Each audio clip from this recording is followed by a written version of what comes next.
ಸ್ತ್ರೀ ಅಂತಕ್ಕಂಥ ಲೆಕ್ಕಾಚಾರಕ್ಕೆ ಶ್ರೀ ಅಂತಕ್ಕಂಥ ಒಂದು ವಿಷಯಕ್ಕೆ ಬರೋಣ. ಈ ಶ್ರೀಗೆ ಶಂಕಷ ಬರುತ್ತೆ. ಹೌದು. ಹೌದಾ?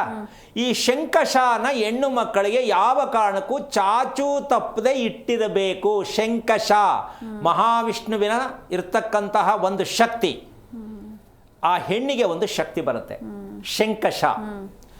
ಅದಾದ ಮೇಲೆ ರ ಅಂದರೆ ಪಕ್ಕದಲ್ಲೇ ಇರಬೇಕು ಅಂತಲ್ಲ, ಅದು ಬೇರೆ ತಪ್ಪು ಮಾಡ್ಕೊಂಡು ಏನೋ ಎಡವಟ್ಟು ಮಾಡ್ಕೊಂಡಿರ. ಶಾ ರಾ ಇದು ಬಿಟ್ರೆ ಸಾಕು ಅಂತ ತೆಗೆದಾಕ್ಬಿಟ್ಟು ಏನೋ ಸೇರಿಸ್ಬಿಟ್ಟು ಅಲ್ಲೇನೋ ಮಾಡ್ಕೊಳಕ್ಕೆ ಹೋಗಬೇಡಿ.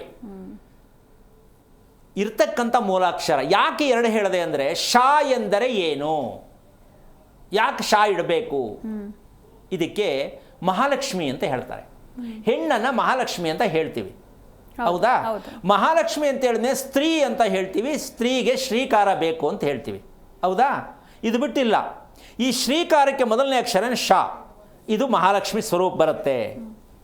ಇನ್ನು ರಾ ಏನಕ್ಕೆ ಬಂತು? ಇದು ಸಂಪತ್ತು. ಏನು? ದೇಹ ಸಂಪತ್ತು, ದುಡ್ಡು ಸಂಪತ್ತಲ್ಲ. ನಮ್ಮ ಜನಕ್ಕೆ ಅದೇ ಮೈಂಡಲ್ಲಿ ಇರೋದು, ಸಂಪತ್ತು ಬಂದ್ಬಿಡುತ್ತೆ, ಇಟ್ಬಿಡ್ತೀನಿ ಬಿಡು ಹಂಗಾರೆ, ನಾಳೆ ಲಾಟ್ರಿ ಹೊಡೀಲಿ. ದೇಹ ಸಂಪತ್ತು ಪ್ರಾಪ್ತಿಯಾಗತ್ತೆ. ರಾ ಅಕ್ಷರದಲ್ಲಿ ದೇಹದ ಸಂಪತ್ತು ಪ್ರಾಪ್ತಿಯಾಗತ್ತೆ.